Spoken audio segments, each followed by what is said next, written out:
আপনি যে এই ফুড ইউটিউবারদের খাবার খাওয়া দেখেন, এটার বাস্তবতা জানলে আপনি তাদের চ্যানেলকে আনসাবস্ক্রাইব করতে বাধ্য হবেন। আর এমন অতিরিক্ত স্পাইসি খাবার খাওয়া লোকদের এমন কি সিক্রেট রয়েছে যেটা সে নিজেই একটা ভিডিওতে এক্সপোজ করে দিয়েছিল। তো বন্ধুরা, আজকের এই ভিডিওতে আপনারা এমনই সকল ফুড ইউটিউবারদের এক্সপোজ সম্পর্কে জানতে পারবেন, যা জানার পর আপনি বুঝতে পারবেন আসলে আমাদের এই সোশ্যাল মিডিয়া কতটা নকল। তাই অনুরোধ থাকবে চ্যানেলটি সাবস্ক্রাইব করে দিয়ে সম্পূর্ণ ভিডিওটি দেখার জন্য।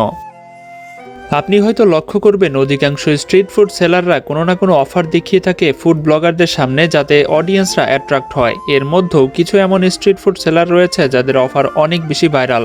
এর মধ্যে এই ব্যক্তিটি অন্যতম এবং এর অফার একদম আনবিলিভেবল হয়।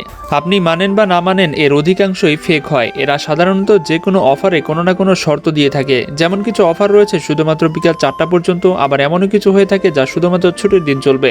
এই অফারটি চলবে এমনই সকল এরকমভাবে আর কি বিভিন্ন ধরনের অফার দিয়ে থাকে। আপনি যখন এই ভিডিওগুলো দেখে সেই দিন বা সেই সময়ে যাবেন, অথবা তারা দেখবেন ওই দিন বা ওই সময় তারা দোকানই খুলবে না। এমনইভাবে অনেক স্ট্রিট ফুড সেলাররা অনেককে বোকা বানিয়ে থাকে। আবার কেউ ইচ্ছে করে অফার টাইমে লেট করে আসে যাতে অফার বেশিক্ষণ না কন্টিনিউ করতে হয়। অনেকে না বুঝে অফার খেতে গিয়ে দেখা যায় পুরো টাকাটাই তাকে পেমেন্ট করতে হচ্ছে। এমন ঘটনা সত্ত্বেও ফুড ব্লগাররা এমন কিছু ভিডিও তৈরি করে থাকে, কেননা এত মানুষ বেশি অ্যাট্রাকটিভ হয় যে তাদের ভিউজ অনেক বেশি হয়ে যায়। কখনো কখনো ফুড ব্লগাররা নিজেদের মন গড়া অফার বানিয়ে দেয়, অথচ ওই দোকানের কোনো রকমই অফারই চলে না। আবার অফারে যে কোয়ান্টিটি ফুড ভিডিওতে দেখানো হয় তা বাস্তবে গিয়ে পাওয়া যায় না। বর্তমানে অনেক মানুষ ফুড ব্লগারদের অনেক বিশ্বাস করে। মানে যদি ফুড ব্লগাররা বলে খাবার অনেক টেস্ট এবং আপনারা খেতে পারেন, তাহলে একমাত্র আপনারাই সেখানে খেতে যান। কিন্তু আপনাদের বলে দিই, ফুড ব্লগারদের যে রিভিউ হয়ে থাকে সেটা অনেক সময় ফেব্রিকেটেড হয়। এর মানে অনেক ব্লগারদের রিভিউ টোটালি ফেক হয়ে থাকে। এর বেশ কিছু কারণ রয়েছে। যদি দোকানের মালিক ফুড ব্লগারদের বিনা পয়সায় ফ্রিতে খেতে দেয়, তাহলে সেই ব্লগার অবশ্যই ফেক রিভিউ দেবে। এক্ষেত্রে কিছু ফুড ব্লগাররা স্ট্রিট ফুড সেলারদের বলে, যদি আপনি আমাদের ফ্রিতে খেতে দেন তাহলে আপনার খাবারগুলো প্রমোশন করে দিব, এতে আপনার কাস্টমার অনেক বেশি বেড়ে যাবে। আবার অনেক ক্ষেত্রে দেখা যায় কিছু ফুড ব্লগারদের কাছ থেকে স্ট্রিট ফুড সেলাররা টাকা নিয়ে থাকে শুধুমাত্র অন ক্যামেরায়, বাট অফ ক্যামেরায় সেই টাকা আবার ফিরিয়ে নেয়। কিছু কিছু ফুড ব্লগারদের দেখবেন অনেক বেশি বাটার মেশাই দেখে অনেকে সেই খাবার খেয়ে এত ভালো রিভিউ দেয় যেটা আপনার কল্পনার বাইরে। কিন্তু বাস্তবতা হচ্ছে অতিরিক্ত বাটার খাওয়া মানুষের স্বাস্থ্যের পক্ষে অনেক বেশি ক্ষতিকর। এই সকল কিছু জানা সত্ত্বেও কিছু কিছু ফুড ব্লগাররা ইচ্ছে করে খারাপ খাবারকেও ভালো বলে রিভিউ দিয়ে দেয়। আবার এমন কিছু ফুড ব্লগার রয়েছে যারা স্ট্রিট ফুড খেতে চায়, কিন্তু স্ট্রিট ফুড সেলার সেই ফুড ব্লগারদের তেমন পাত্তা দেয় না বা তাদের ফ্রিতে খেতে দেয় না।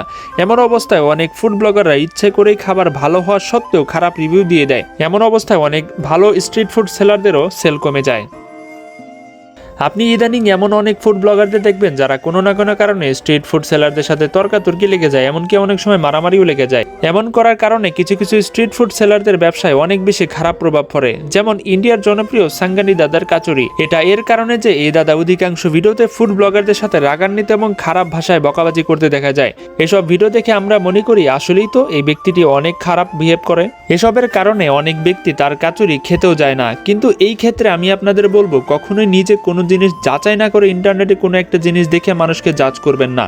একটা সিম্পল লজিক আপনাদের বলি, একটা মানুষ প্রতিদিন অতিরিক্ত গরমে সারাদিন কাচুরি বিক্রি করছে, সারাদিনই নতুন কেউ না কেউ ফুড ব্লগার এসে একই কথা বারবার জিজ্ঞাসা করছে, আপনি কি বিক্রি করেন, আপনার সেল কেমন, এটার মধ্যে কি মিশিয়েছেন। তো সাধারণভাবেই যে কোনো মানুষ রেগে যাবে, এটাই স্বাভাবিক। আর একবার যখন আপনি রেগে যাবেন এবং সেই জিনিসটা ভিডিও করে আপনি ছাড়বেন, সেটা হবে ফুড ব্লগারদের ভাইরাল ভিডিও। কিন্তু এর পেছনের কাহিনী আপনি দেখাচ্ছেনই না। এসব কারণে কিছু কিছু ফুড ব্লগাররা আছে যারা ইচ্ছে করে তাদেরকে চেতিয়ে দেয় যাতে তিনি রাগ করেন, এবং রাগ করলেই তার ভিডিও ভাইরাল। এভাবেই কিছু ফুড ব্লগারদের জন্য ভালো খাবারেরও মান নষ্ট করে দেয় এবং তাদের সম্পর্কে নতুন কিছু মানুষদের খারাপ ধারণা তৈরি হয়ে যায়। আবার কিছু কিছু ক্ষেত্রে ফুড ব্লগারদের সাথে স্ট্রিট ফুড সেলারদের ঝগড়া একদম স্ক্রিপ্টেড হয়ে থাকে। কেননা যখন ফুড ব্লগারদের সাথে স্ট্রিট ফুড সেলারের ঝগড়া হবে, তখন জিনিসটা দেখার জন্য মানুষের একটা আগ্রহ জন্মাবে এবং সে সম্পূর্ণ ভিডিওটি দেখবে। এক্ষেত্রে ফুড ব্লগারদের লাভ। অপরদিকে সেই স্ট্রিট ফুড সেলারকে দেখতে হলে মানুষ একবার না একবার তার খাবার খেতে আসবে। ভারতে এমনই একজন স্ট্রিট ফুড সেলার রয়েছে যে কিনা ঝগড়া করেই ভাইরাল হয়ে গেছে। এখন তার সেল হুড় করে বেড়ে যাচ্ছে। যখন সেই স্ট্রিট ফুড সেলার দেখলো ঝগড়া করে তার সেল অনেক বেশি বৃদ্ধি পাওয়া যায় এবং সেই ব্লগার দেখতে পারলো যে ঝগড়া করে তার ভিউ অনেক বেশি পাওয়া যায়, তখন অনেক স্ট্রিট ফুড সেলার এবং স্ট্রিট ফুড ব্লগাররা ইচ্ছে করে স্ক্রিপ্টেড ঝগড়ার ভিডিও বানিয়ে তার ভিডিও ভাইরাল করে এবং তার সেল বৃদ্ধি পায়, অপরদিকে তার ভিউসও বৃদ্ধি পায়।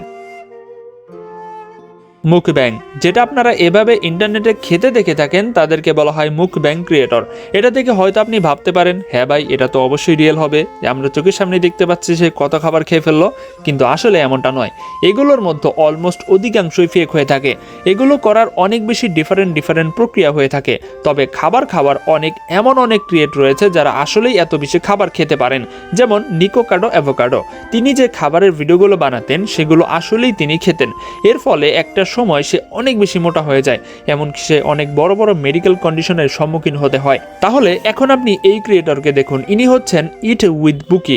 ওনার ভিডিও দেখলে আপনি বুঝতে পারবেন উনি অলমোস্ট নিকোকাডো অ্যাভোকাডোর মতোই খাবার খেয়ে থাকেন, কিন্তু এরপরও অনেক বেশি হেলদি দেখা যায়। তার ফেসও একদম ব্রাইট এবং সে মোটাও হয় না। এর অ্যাকচুয়াল কারণ হচ্ছে তার অধিকাংশ ভিডিওই ফেক। তার ভিডিওতে যে অ্যামাউন্টের খাবার সে দেখিয়ে থাকে সেটা আসলে এত খাবার সে খায় না। আর এই টেকনিকটা হচ্ছে সে মুখে নিয়ে চাবানো পর্যন্ত ঠিক আছে, কিন্তু যখন খাবারটি পেটে ঢোকানোর পর্যায়ে আসবে তখন সে অংশটুকু কেটে দেয়, কেননা ওই সময়ে সে খাবার অংশটুকু পেটে না ঢুকে বাইরে ফেলে দেয়। এমনই একজন ক্রিয়েটর কিছুদিন পূর্বে বাংলাদেশেও দেখা গেছে। আপনি হয়তো তাকে অলরেডি চিনে গেছেন। সে খাবার খেয়ে লাখ লাখ টাকা ইনকাম করছে, এমনই টাইটেলে তাকে নিয়ে সোশ্যাল মিডিয়াতে প্রচার করা হচ্ছিল।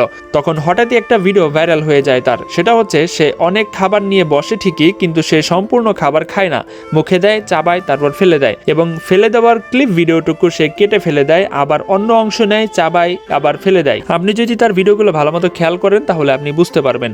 এরকমই বিশ্বে এমন অনেক মুকব্যাং ক্রিয়েটর রয়েছে যারা শুধুমাত্র ভিউসের জন্য এবং টাকা ইনকামের জন্য অনেক খাবার নষ্ট করে। আপনারা হয়তো ইন্ডিয়ান এই ক্রিয়েটরকে চিনেন যে কিনা অনেক বেশি চিকেন লেগ পিস খেয়ে থাকে, কিন্তু এত বেশি লেগ পিস খাওয়া স্বাস্থ্যের জন্য ক্ষতিকর সেটা সে জানা সত্ত্বেও সে কিন্তু এত বেশি লেগ পিস খেতে পারে বলে আপনাদেরকে দেখায়। কেননা আপনি যদি তার শরীরে দেখেন তাহলে তার শরীরে তেমন কিন্তু কোনো পরিবর্তন নেই। তাহলে বুঝতেই পারছেন ইনি অধিকাংশ ভিডিওই ফেক তৈরি করেন।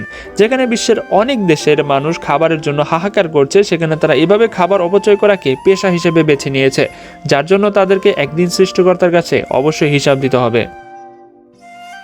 আপনি হয়তো এর ভিডিও কোনো না কোনো সময় দেখে থাকবেন। সে অনেক বেশি স্পাইসি এবং ঝাল মশলাযুক্ত খাবার খেয়ে থাকেন, এমনকি সে এই সকল খাবার খেয়ে দেখায় যে তার নাকি কিছুই হয় না।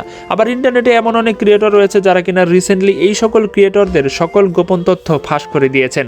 মূলত লকডাউনের সময় যখন সবাই ঘরে বসেছিল তখন তার অনেক বেশি ফলোয়ারের প্রয়োজন ছিল, তখন সে বিশেষভাবে এই অ্যাক্টিং করে সাবস্ক্রাইবার বা ফলোয়ার গেইন করে। সে বলে মরিচের ভেতরে অন্যান্য অনেক ক্রিয়েটররা নাকি অন্য কিছু প্রবেশ করিয়ে দেয় যাতে সেটা বেশি স্পাইসি না হয়।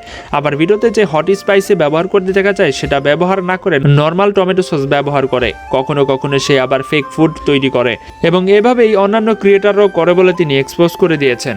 এটা কোন জনপ্রিয় লোগো যেটা আসলে কোনো লোগো নয়, এটা একজন গুরুত্বপূর্ণ ব্যক্তির ঘরের লোকেশন হাইড করা আছে। এটা কোন জিনিস যেটা আপনি প্রতিদিন ব্যবহার করেন শুধুমাত্র এটা লোগোর জন্য, যেটা আপনি নিজেও জানেন না। এমনই সকল মজাদার এবং অ্যাট্রাকটিভ ভিডিও দেখার জন্য এন্টার স্ক্রিনে দেখানো ভিডিওতে ক্লিক করে দেখে আসতে পারেন। তো বন্ধুরা, আজকের মতো এখানেই বিদায়। পরবর্তীতে মজার কোনো এপিসোড নিয়ে দেখা হবে। আল্লাহ হাফেজ।